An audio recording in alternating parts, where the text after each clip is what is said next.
नमस्कार। सोचिए, क्या कोई ऐसा दर्शन हो सकता है जिसका सबसे बड़ा, सबसे जरूरी सिद्धांत हो किसी भी जीव को चोट ना पहुंचाना? मतलब एक छोटे से छोटे जीवाणु को भी नहीं। आज हम बात करने वाले हैं भारत के एक ऐसे ही बहुत प्राचीन रास्ते की, जैन धर्म की, जो आत्मशुद्धि और कह सकते हैं परम करुणा का पद है। तो जैन धर्म का जो पूरा आधार है ना, वो एक शब्द पर टिका है, अहिंसा। पर ये सिर्फ हिंसा ना करने तक की बात नहीं है। नहीं, ये उससे कहीं ज्यादा गहरा है। ये हर एक जीवित प्राणी, चाहे वो कितना भी छोटा क्यों ना हो, उसके लिए एक गहरी करुणा है। और उन्हें किसी भी तरह की चोट न पहुंचाने का एक एक एब्सोल्यूट सिद्धांत। सच पूछिए तो यही वो नींव है जिस पर जैन दर्शन की पूरी शानदार इमारत खड़ी है। तो सवाल ये उठता है कि आखिर ये रास्ता दिखाया किसने? जैन परंपरा में उन्हें तीर्थंकर कहते हैं। ये वो महान आध्यात्मिक गुरु हैं जिन्होंने पहले खुद मोक्ष का अनुभव किया और फिर दूसरों को भी उस मुक्ति का रास्ता दिखाया। और देखिए, ये कोई एक गुरु की बात नहीं है। नहीं, ये तो एक बहुत लंबी, एक विशाल श्रृंखला है। कुल 24 तीर्थंकर हुए हैं। सोचिए, इनकी यात्रा पहले तीर्थंकर ऋषभदेव से शुरू होती है और 24वें यानी अंतिम तीर्थंकर महावीर स्वामी तक जाती है। यह हजारों सालों में फैला हुआ एक बहुत गहरा आध्यात्मिक इतिहास है। इस श्रृंखला के जो सबसे पहले तीर्थंकर थे, ऋषभदेव, जिन्हें आदिनाथ भी कहा जाता है, वो सिर्फ एक आध्यात्मिक गुरु नहीं थे। नहीं, उन्हें उससे भी कहीं बढ़कर माना जाता है। उन्हें मानव सभ्यता का एक तरह से संस्थापक माना जाता है। एक ऐसी शख्सियत जिन्होंने खेतीबाड़ी और शासन जैसी जरूरी व्यवस्थाओं की नींव डाली। और फिर इस महान कड़ी में आते हैं सबसे अंतिम तीर्थंकर महावीर स्वामी। 599 ईसा पूर्व में उनका जन्म हुआ और कहते हैं कि 12 साल की बहुत ही कठोर तपस्या के बाद उन्हें ज्ञान मिला।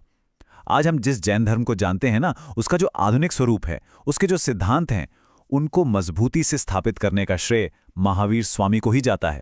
तो इन तीर्थंकरों ने हमें सिर्फ जीने का एक तरीका ही नहीं दिया, बल्कि एक बहुत ही गहरा दर्शन, एक फिलॉसफी भी दी। तो चलिए अब जैन दर्शन के उन मेन पिलर्स को समझने की कोशिश करते हैं जो इसकी पूरी इंटेलेक्चुअल और स्पिरिचुअल फ्रेमवर्क को बनाते हैं। जैन दर्शन का एक बहुत ही फैसिनेटिंग कॉन्सेप्ट है अनेकांतवाद। इसका कोर आइडिया क्या है कि सच के कई पहलू होते हैं, वो मल्टी फैसेटेड है और कोई भी एक सिंगल व्यू पॉइंट पूरे सच को नहीं देख सकता। ये सिर्फ एक इंटेलेक्चुअल टॉलरेंस नहीं है, बल्कि इसे एक तरह की विचारों की अहिंसा भी कह सकते हैं। मतलब ये मानना कि दूसरे के नजरिए में भी सच्चाई का कोई ना कोई हिस्सा हो सकता है। इसी दर्शन के हिसाब से पूरे यूनिवर्स को 9 मूल तत्वों से समझा जा सकता है, जिन्हें नव तत्व कहते हैं। ये असल में जानते हैं क्या है? ये आत्मा की पूरी जर्नी का एक रोड मैप है। इसकी शुरुआत होती है जीव यानी लिविंग सोल से, फिर ये पुण्य और पाप जैसे कर्मों से गुजरती है और इसका जो फाइनल डेस्टिनेशन है वो है मोक्ष यानी जन्म और मृत्यु के इस साइकिल से पूरी तरह आज़ादी। तो फिर कर्मों से ये आज़ादी मिलती कैसे है? ये एक प्रोसेस है जिसके कुछ स्टेप्स हैं। देखिए, सबसे पहले होता है आश्रव, मतलब कर्म का आत्मा की तरफ आना। फिर होता है बंध, जब वो कर्म आत्मा से आके चिपक जाता है। इसके बाद आता है समर, जिसके जरिए नए कर्म को आने से रोका जाता है। और फिर आखिर में निर्जरा, यानी तपस्या के बल पर जो पुराने कर्म चिपके हुए हैं उन्हें झाड़ दिया जाता है, उन्हें नष्ट किया जाता है और बस यहीं से मोक्ष का रास्ता खुल जाता है। तो ये तो हो गई फिलॉसफी की बातें, दार्शनिक सिद्धांत। लेकिन सवाल ये है कि इन्हें रोजमर्रा की जिंदगी में कैसे प्रैक्टिस किया जाता है? और बस यही सवाल हमें ले जाता है जैन धर्म के आचरण और उसके मुख्य सेक्ट्स यानी संप्रदायों की तरफ। अच्छा, जैन धर्म में मोटे तौर पर 2 मेन सेक्ट्स हैं, दिगंबर और श्वेतांबर। अब इनके बीच कुछ खास अंतर हैं, चलिए समझते हैं। दिगंबर मुनि जो होते हैं वो पूर्ण त्याग के प्रतीक के तौर पर कोई कपड़े नहीं पहनते, जबकि श्वेतांबर मुनि सफेद रंग के वस्त्र धारण करते हैं। मोक्ष को लेकर में एक बड़ा फर्क है। दिगंबर परंपरा का मानना है कि महिलाओं को मोक्ष पाने के लिए पुरुष के रूप में दोबारा जन्म लेना पड़ता है। वहीं श्वेतांबर मानते हैं कि महिलाएं भी सीधे मोक्ष पा सकती हैं। और एक और बड़ा सटल सा फर्क है मूर्तियों में। दिगंबर मूर्तियों की आंखें खुली होती हैं, जबकि श्वेतांबर मूर्तियों की आंखें ध्यान की मुद्रा में नीचे की ओर झुकी हुई होती हैं। जैन लाइफस्टाइल में अहिंसा का सिद्धांत एकदम साफ साफ दिखाई देता है। खाने पीने में स्ट्रिक्ट वेजिटेरियनिज्म फॉलो होता है, इतना कि जमीन के नीचे उगने वाली सब्जियों को भी अवॉइड किया जाता है ताकि सूक्ष्म जीवों को नुकसान ना हो। जो इनके त्योहार हैं जैसे पर्युषण, वो क्षमा और तपस्या का पर्व है। और महावीर जयंती और दिवाली, ये दोनों ही भगवान महावीर के जीवन की बड़ी घटनाओं से जुड़े हुए हैं। जैन धर्म की जो लेगेसी है वो सिर्फ सिद्धांतों और किताबों तक ही सीमित नहीं है, बल्कि वो तो पत्थरों पर उकेरी गई भक्ति में भी जिंदा है। इसकी जो शानदार कला और आर्किटेक्चर है वो हमें इसके सबसे पवित्र तीर्थस्थलों की ओर ले जाती है।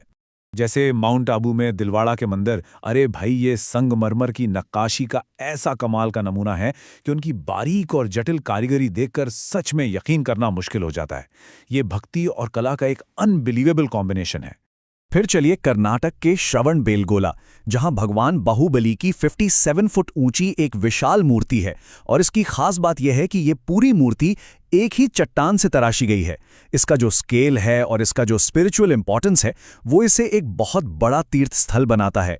हर 12 साल में यहाँ महामस्तकाभिषेक होता है।